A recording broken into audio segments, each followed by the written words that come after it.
সেনাপতি জিয়াউর রহমান। বিদেশি দূতাবাসে, বাংলাদেশের দূতাবাসে তাদের চাকরি দিয়ে পুরস্কৃত করা। তিনি জড়িত নন, অস্বীকার করতে পারবেন। এই খুনিদের পুরস্কৃত করলেন, পুনর্বাসিত করলেন। নেপথ্যের নায়ক খন্দকার মোস্তাকের প্রধান সেনাপতি হলেন এত বিশ্বস্ত লোক। তারপর আমরা কি দেখলাম? খন্দকার মোস্তাক অর্ডিন্যান্স জারি করলো, খুনিদের বিচার হবে না। সে অর্ডিন্যান্সকে কে আইনে বৈধতা দিয়েছিল? পবিত্র সংবিধানে সেনাপতি জিয়াউর রহমান। ইতিহাসের সত্যকে মির্জা ফখরুল সাহেব অস্বীকার করতে পারবেন? এ দলিলকে বিকৃত করতে পারবেন গায়ের জোরে, গলার জোরে? হত্যা যে করে, হত্যাকারীদের যে পুরস্কৃত করে, আশ্রয় দেয়, পাশ্রয় দেয়, তারা একই অপরাধে অপরাধ। 15ই আগস্টের খুনিরা আর নেপথ্যের গুরু মাস্টার মাইন্ড জিয়াউর রহমান একই অপরাধে অপরাধ। ইতিহাসের এই সত্যকে আজকে এড়িয়ে যাচ্ছেন আপনারা। বলুন, তিনি যদি হত্যাকারী না হন তাহলে হত্যাকারীদের বিচার হবে না। এ আইন কেন সংবিধানে আপনি বৈধতা দিলেন? জিয়াউর রহমানের পক্ষে বলেন। জিয়াউর রহমান মুক্তিযোদ্ধা, সেক্টর কমান্ডার, অনেক যুক্তি আপনারা প্রদর্শন করেন,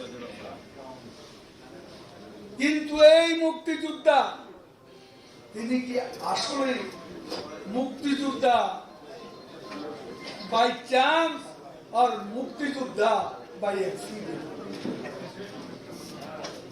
ইতিহাসে আর এ সত্যকে অস্বীকার করার উপায় নেই। 3রা নভেম্বর থেকে 7ই নভেম্বর পর্যন্ত অনেক ঘটনা ঘটে গেছে।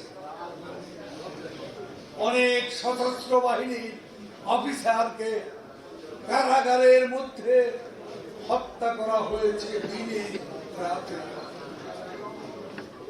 অনেক রহস্য, ইতিহাসের অনেক অজানা সত্য এই 3 থেকে 7 তারিখ পর্যন্ত পাওয়া যাবে।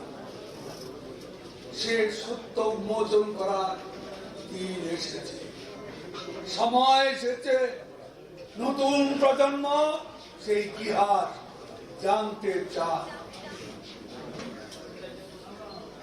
আজকে জিয়াউর রহমানের লাশ নিয়ে মির্জা ফখরুল ইসলাম কথা বলেন।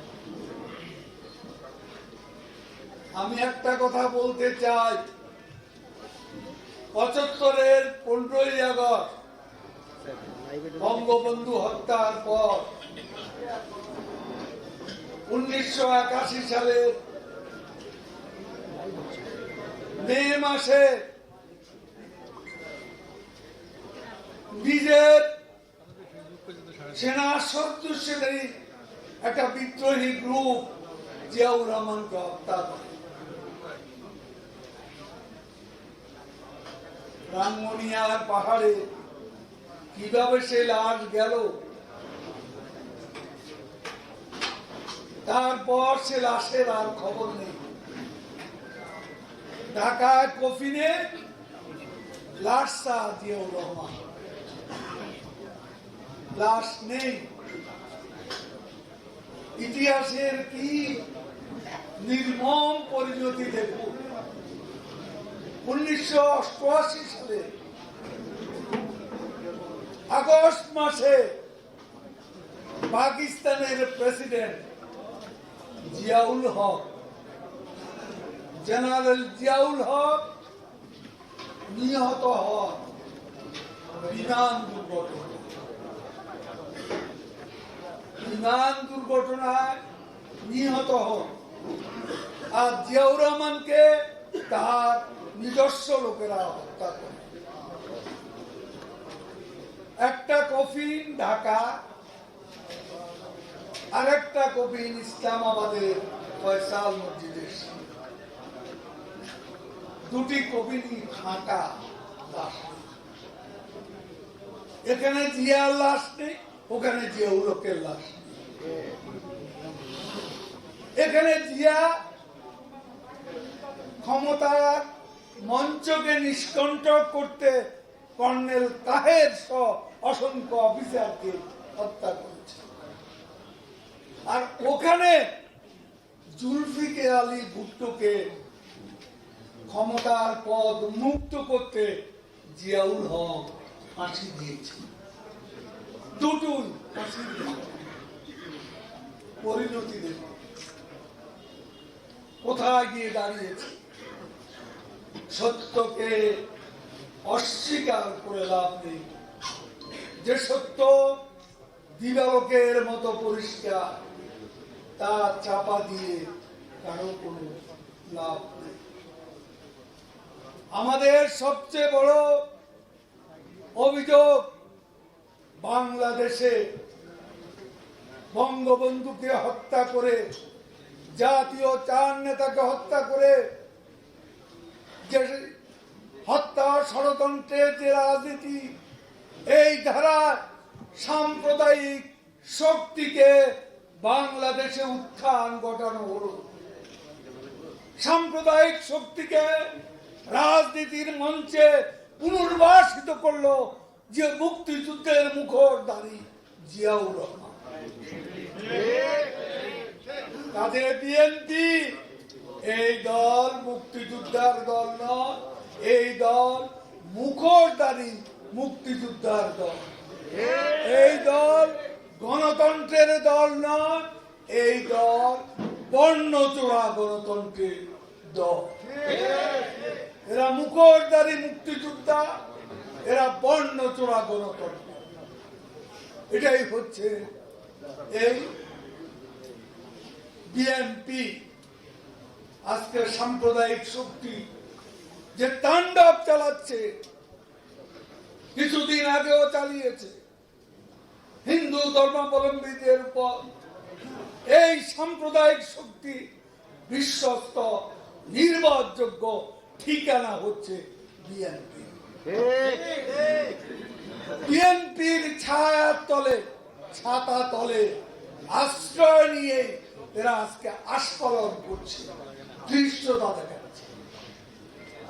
কাজেই আজকে বাংলাদেশে আমাদের নাম্বার ওয়ান এনিমি হচ্ছে সাম্প্রদায়িকতা।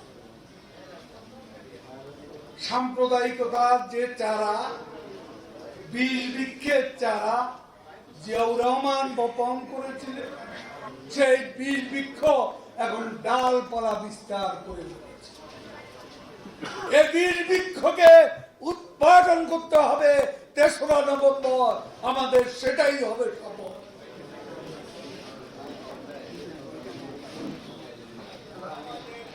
আমাদের নেতৃবৃন্দ বক্তব্য রাখলেন। সভাপতি আমাদের নেত্রী বেগম রোকেয়া চৌধুরী, জাতীয় নেতৃবৃন্দ আছেন, তারা বক্তব্য রাখবেন। আজকে নির্বাচনে অংশ নেবেন কি নেবেন না, আপনাদের নির্বাচন সময় মতো সংবিধান অনুযায়ী হবে। সময় আর স্রোত কারোর জন্য অপেক্ষা করে না, নির্বাচনও কারোর জন্য অপেক্ষা করবে না। বিএনপি এলো কি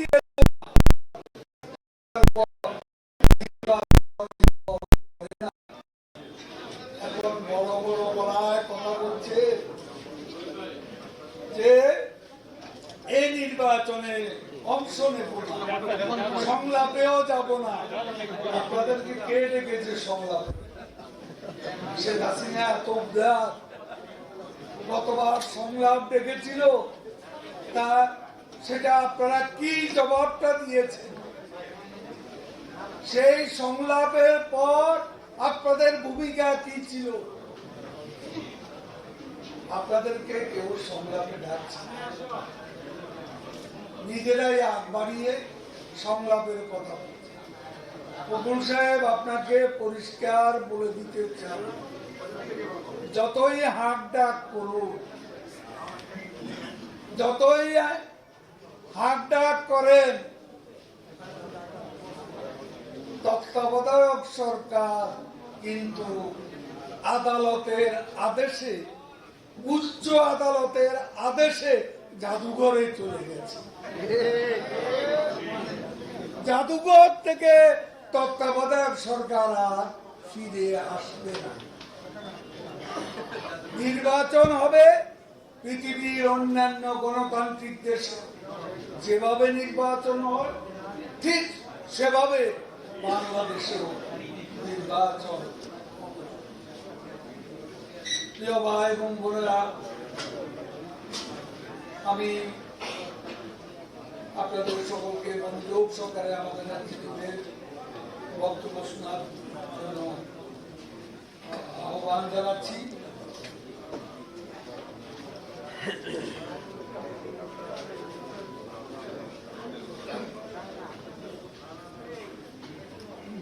আমি তো জবাব দিলাম, সাংবাদিকরা প্রশ্ন করেছে। এখন শেখ হাসিনার অপরাধ হচ্ছে সত্য কথা। এই যে তারেক রহমানের নেতৃত্বে বিজেপি চলছে, তারেক রহমান বাইরে কেন আছে? রাজনীতি আর করব না, এই মুসলেকা দিয়ে লন্ডন এখন রাজনীতি করছে ট্যাম্পস নদীর পার থেকে ভিডিও কনফারেন্স করে রাজনীতি করছে। শেখ হাসিনা যথার্থই বলেছে, সৎ সাহস থাকলে বাংলাদেশের মাটিতে রাজনীতি, মাঠে আসুন, মোকাবিলা হবে। সাহস নেই, আসতে পারবেন না। কাজে ক্ষমতার স্বপ্ন দিল্লি নেতাকে আন্দোলনের, নেতাকে নির্বাচনে, ক্ষমতার স্বপ্ন, ক্ষমতার রঙিন খোয়াব দেখেও লাভ নেই। আমি আমার বক্তব্য এখানে শেষ করছি। জয় বাংলা, জয় বাংলা।